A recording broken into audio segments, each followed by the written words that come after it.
who am I? You know, who am I to the people?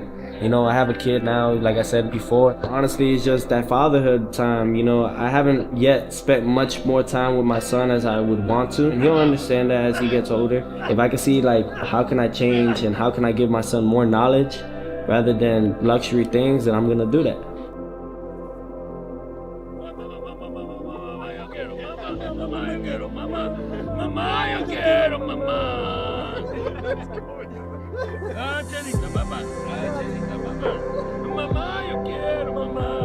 My father, though, is the one that really, he knows me best. He's seen me at my worst, he's seen me at my best, you know, and he's gonna be the one that definitely is gonna tell me the things that I really need to focus on how can I beat this guy. I trust him with my life.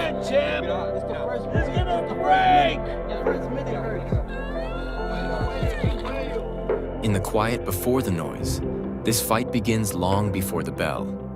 Not in a ring, not under lights, but in the spaces where belief is tested and habits are stripped bare. Two fighters, two rhythms, moving toward the same night from opposite directions. And I just want everyone to see that, you know, my father didn't become Trainer of the Year just by luck. You know, in 2020, you know, we beat the most decorated fighter pound for pound during that time, Vasily Lomachenko. That was from him. You know, he told me how the game plan had to go. And he'll push him and he'll freaking just try dogging him. But he's trained for that. He's trained to keep on doing that every round. So when he spars, trying to make everybody tired. So when he spars, I tell him, okay, you could box. Yeah. You could box, but what's gonna happen when you can't box no more? You get tired of it and you feel that guy's weight. Yeah.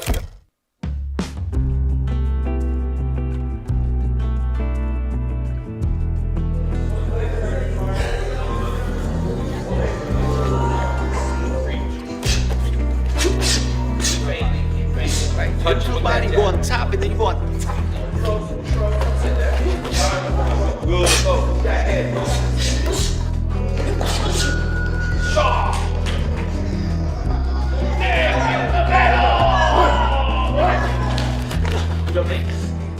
Concentrate. You're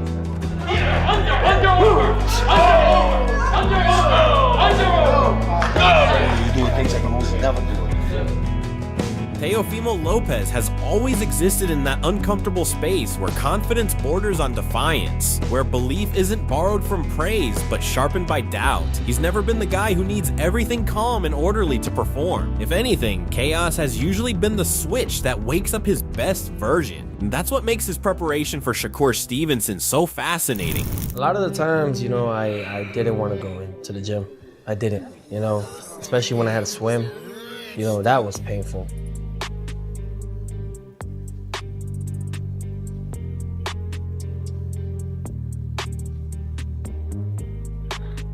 But it was the training, the work ethics that you have to put in between the miles of running and the depths of how you have to sacrifice your whole body in this. You know, a lot of people don't understand, even to this day, how much we have to really do, how much we beat up our body. So when he comes here, you go to the body. When he comes here, go to the body. Esa!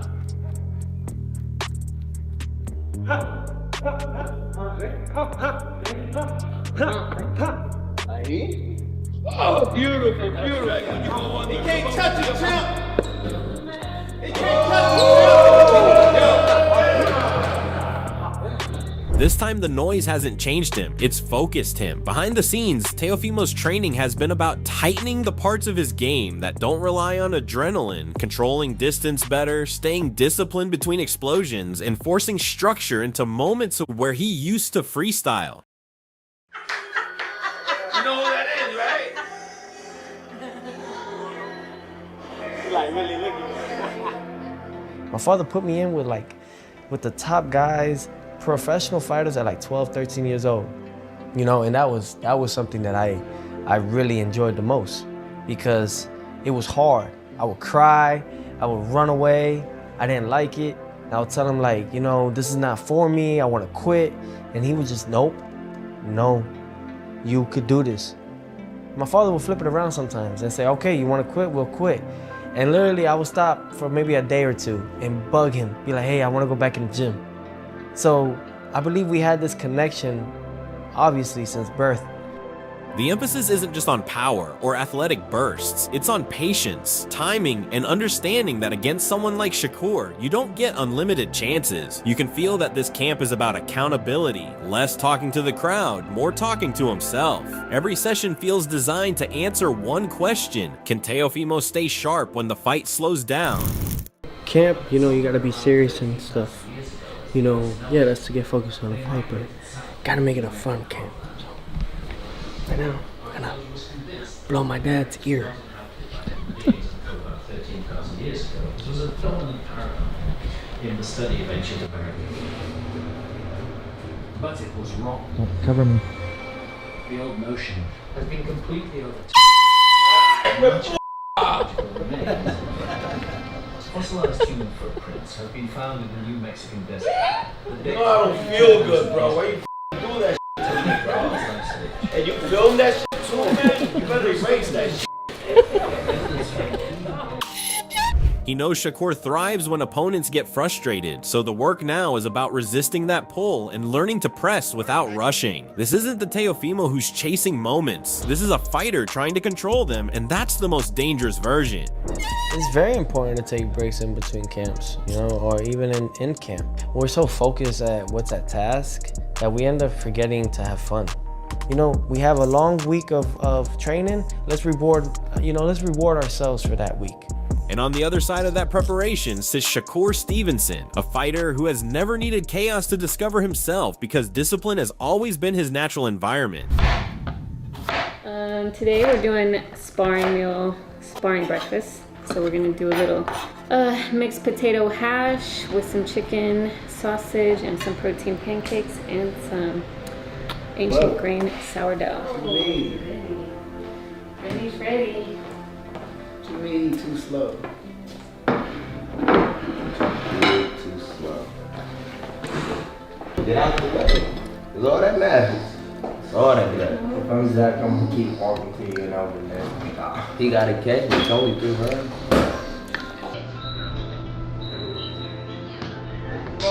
Yeah, 10 ready. We need to be pushed for them. Bring the smoke, baby. That dude ain't going into it. Looking late for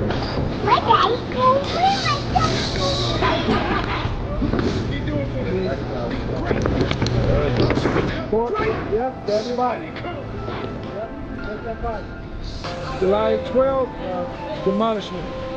We're gonna demolish it. Guys way too slow. Shakur's too sharp, too fast, too strong.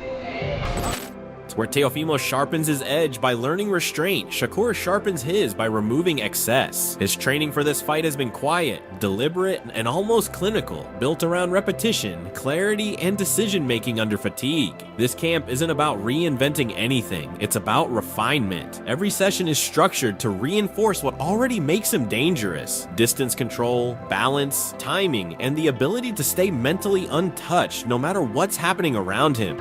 There we go, there we go. Left 15, all the way down. Tweaking today. Man, that's that prep. That's what you already been doing? Yeah. They got it. That's good. That's good. I feel great. Sprints kind of be getting me right, get my conditioning right. Sometimes in a fight could turn into a sprint.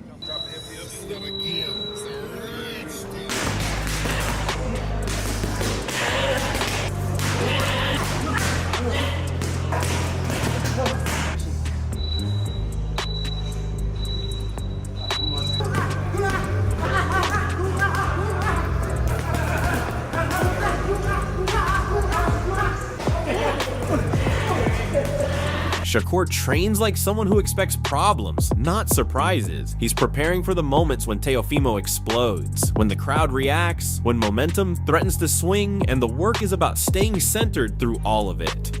He doesn't rush rounds, doesn't chase reactions, and doesn't confuse activity with control. Everything is about efficiency, taking away options, forcing mistakes without forcing exchanges. Shakur knows this fight won't be won with emotion or volume. It'll be won in the quiet seconds between punches, where positioning beats power and patience beats impulse. This preparation reflects that mindset. He's not training to prove anything, he's training to execute.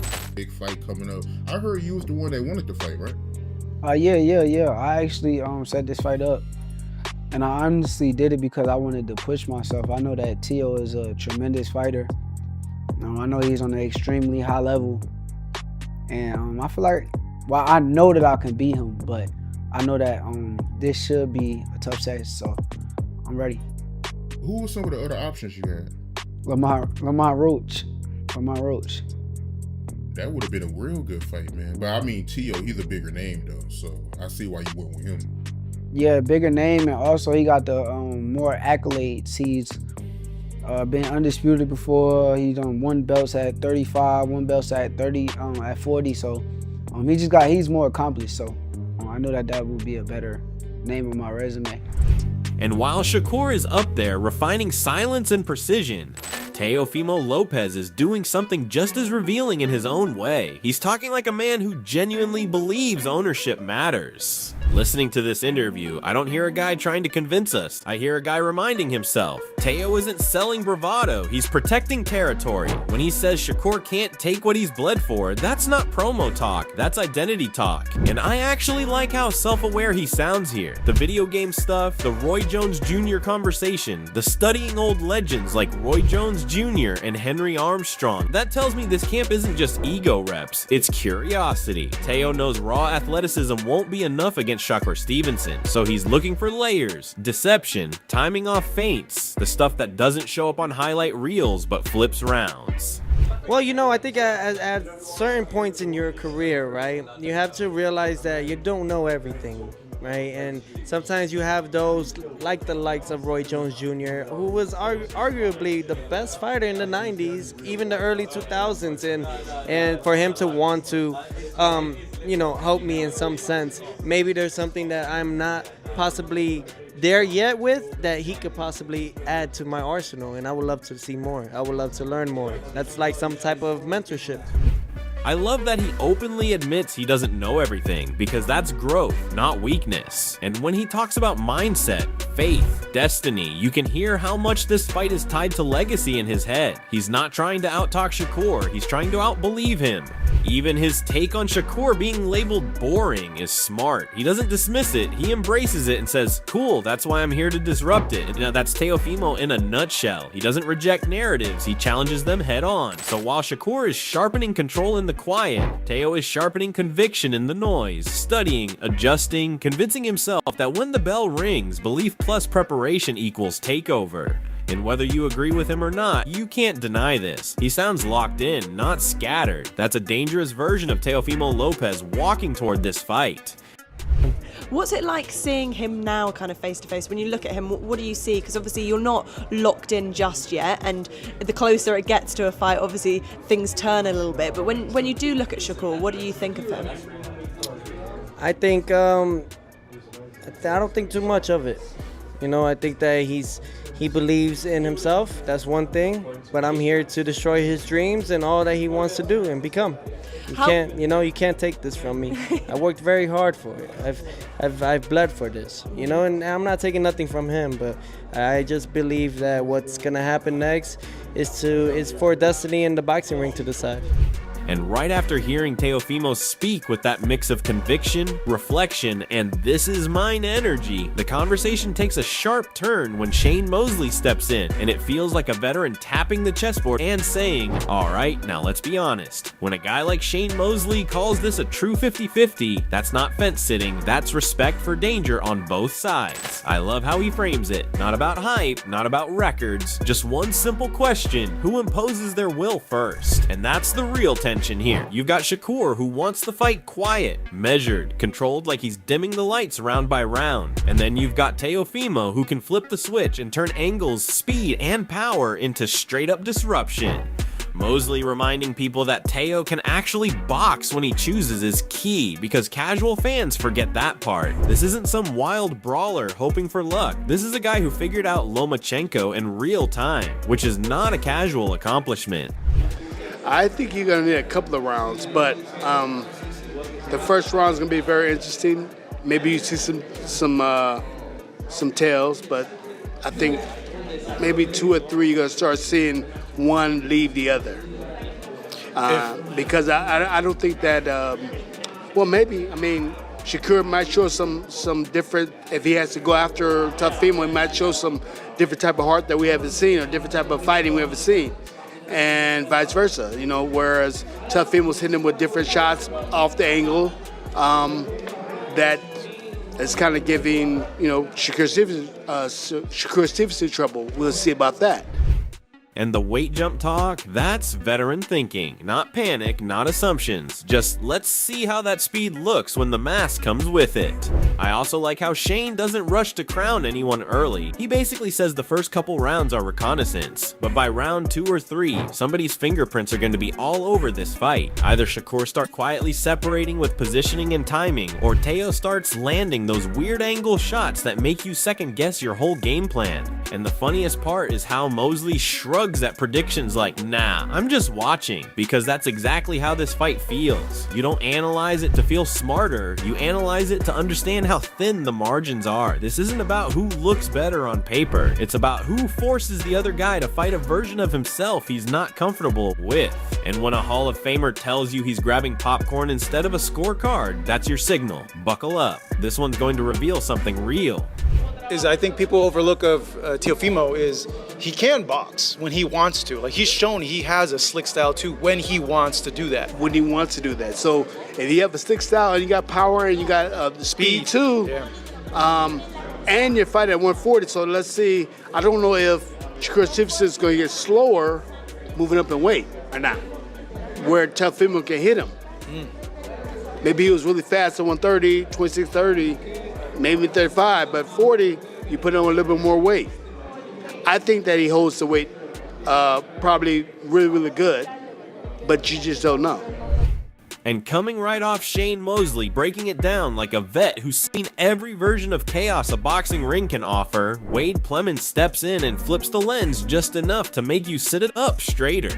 Because now it's not just about styles clashing, it's about timing, intent, and the sport finally doing something right. I'm listening to this and thinking, yeah, this is what boxing has been starving for. 2 elite fighters still in their prime, not marinating for 5 years, not hiding behind excuses, actually signing the contract when it matters. Wade's excitement isn't forced either. You can hear it in the way he talks about this like it's a necessary fight, not just a good one. And he's right. This isn't about knockouts or viral moments. This is about levels. Shakur isn't here to impress casuals. He's here to control space, time, and ego. Teofimo isn't here to survive rounds. He's here to prove that his belief in himself isn't just noise. I love how Wade leans into that idea of delusion on both sides, because that's the truth nobody likes to say out loud. Great fighters have to believe they're unbeatable, even when logic says otherwise. Shakur thinks Teo is delusional. Teo thinks Shakur hasn't met his reality yet, and that's exactly why this works. When 2 guys both think they're the final answer, the ring doesn't lie, it clarifies. Says that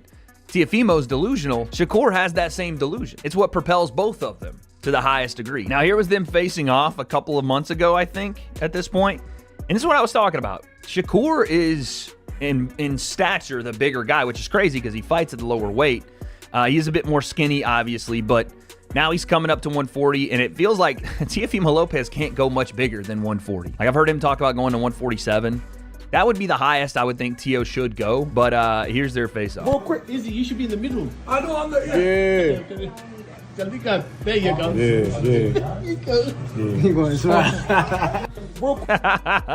Like, these dudes don't hate each other, and you don't necessarily have to. There are certain fights where that level of venom is needed and it's welcome. And what really makes Wade's breakdown hit is how grounded it is despite the hype. There's no pretending this is a brawl, no selling a knockout that may never come. This is a high-skill problem-solving session with consequences. I'm nodding along when he talks about this being a chess match because that's exactly what it is, but with egos attached. Shakur's whole thing is defensive offense, making you miss, embarrassing you quietly, and stacking rounds while you're still looking for momentum. Teofimo's danger comes from the fact that he can box too, but he chooses when to unleash it, and when he's locked in, he turns subtle mistakes into big moments fast. Wade pointing out that Teo has already been beaten while Shakur hasn't is important, but it's not a diss, it's context. It means Shakur has to answer questions Teo already faced and survived, and Teo has to prove that the inconsistencies are behind him when it actually counts. I like how Wade frames this as boxing getting back to what it should be, best versus best. No safety nets, no legacy padding. We're not watching this to see who talks better or sells better. We're watching to see who actually owns their style under pressure. This fight isn't comfortable, it's clarifying. And when analysts stop predicting and start saying, let's see, that's when you know you're dealing with something real.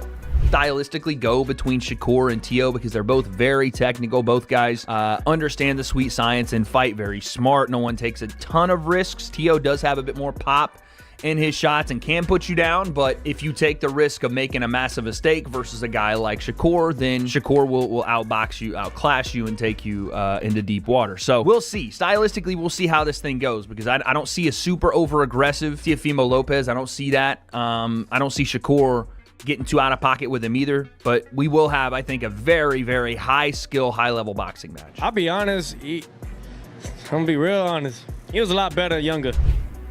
And coming straight off Wade, laying it out like a calm strategist, the energy flips the moment Lonnie B jumps into the conversation, because now we're not talking theory anymore, we're talking feel. You can hear it in his voice. This isn't analyst excitement. This is I've been in the gym with these dudes excitement. And I love that perspective because when someone who's worked pads with Teofimo and seen Shakur up close starts calling this an atomic bomb, I'm listening. Lonnie B isn't guessing, he's reacting to muscle memory. The way he describes Teo's explosiveness is hilarious but also terrifying. Like, yeah, you think you know what power looks like until you're suddenly switching gloves mid-session wondering what just happened. And then on the other side, he talks about Shakur like a problem that's almost unfair. So clean, so sharp that people don't even appreciate what they're watching in real time. That Roy Jones comparison hits too, because that's exactly how history treats guys like this. When someone makes elite fighters look ordinary, fans start saying, who has he really fought? Instead of admitting they're watching something rare. Lonnie B basically says Shakur's problem is that he's too good, and that's a wild problem to have. And Shakur is phenomenal. I mean, he's just phenomenal, excellent boxer. Cat-like reflexes, sharpshooter, knows what he's doing in there, great ring generalship, know when to use his jab. I mean, Shakur is, he's so good that it might be to a default. And I'm gonna tell you why I say that. You got somebody like Roy Jones, who was so good that he ain't fighting nobody. These guys are number ones.